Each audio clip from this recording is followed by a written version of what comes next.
Hi, good afternoon, everyone. Andy Wilson, Tom Kozlowski. Wanted to chat a little bit. I am sure you have received your Hospitality Investors Trust notifications. They have filed for Chapter 11 bankruptcy.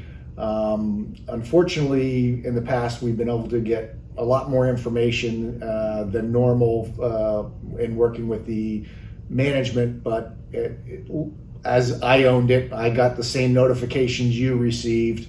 So we're just learning a number of things as well. And Tom's going to go over basically everything that we know right now, as well as the questions that we're trying to get answered going forward.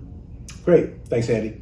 So basically, May 19th, the Hospitality REIT declared Chapter 11 bankruptcy, which effectively is going to make the common stock worthless.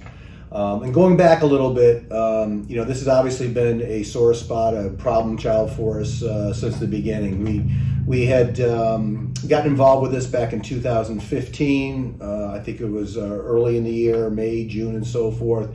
And not long after that, they had shut down their fundraising, and they were short about $400 million in terms of completing their offering.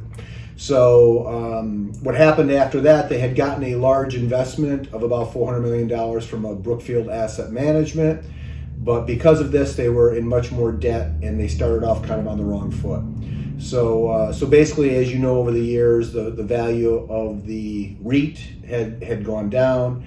And then the hotels that they were managing were actually doing very well. The occupancy was going up. They were doing really well. They were doing their PIP program, which is the project investment program, which was renovating all the hotels, and they were on track to turn things around. And then, of course, when COVID hit, it basically tilted things on the wrong side. Most of the hotels had shut down, and that's pretty much the last straw on the camel's back, and so they've declared bankruptcy. So again, what does that mean for you, investors? Again, we believe there's still some more court dates happening this month in June, and I think it will be accepted and finalized. So shareholders will end up getting what's called a CVR, which is basically like a voucher or a rights, so that in the future, if they recover, you could have some money coming to you down the road, up to about $6 per share. In all honesty, we don't put much value on this. It's a possibility, but the likelihood is very little.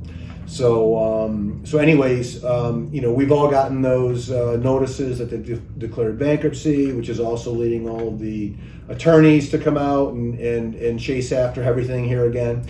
In any event, what we're waiting to find out on is what we can do or when we can do that in terms of, for instance, if you own the stock outside of a retirement account, when can we take a loss against any potential gains you have? So we're waiting to hear back on that.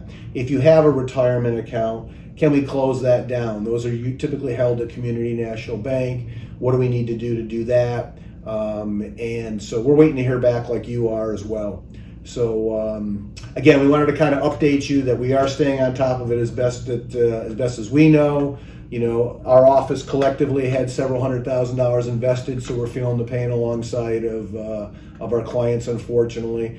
Again, the only potential, if you want to call it a silver lining, is that for our clients, we typically put a small percentage of portfolios in, so it's really not, while it's not happy to ever take a loss on our investing, it really is not making a difference in terms of our clients' retirement income or what they're looking to do. If you look at the last 6 years, and I've gone through the calculations because obviously as this was happening, on average, and again, everybody differs slightly and stuff, with the market going up over the last 6 years, it was probably about 0.5%, maybe a little bit more of an effect to your portfolio on an annual basis with all this happening and stuff. So although it still sucks to lose that kind of money, it probably is not going to change anybody's life, thankfully, as it comes to the retirement and all that. But that's why we diversify. That's what we do. And Tom and I will continue to probably do these kind of video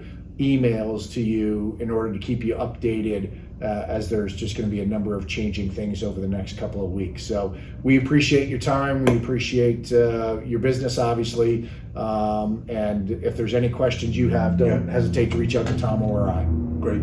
Thank you.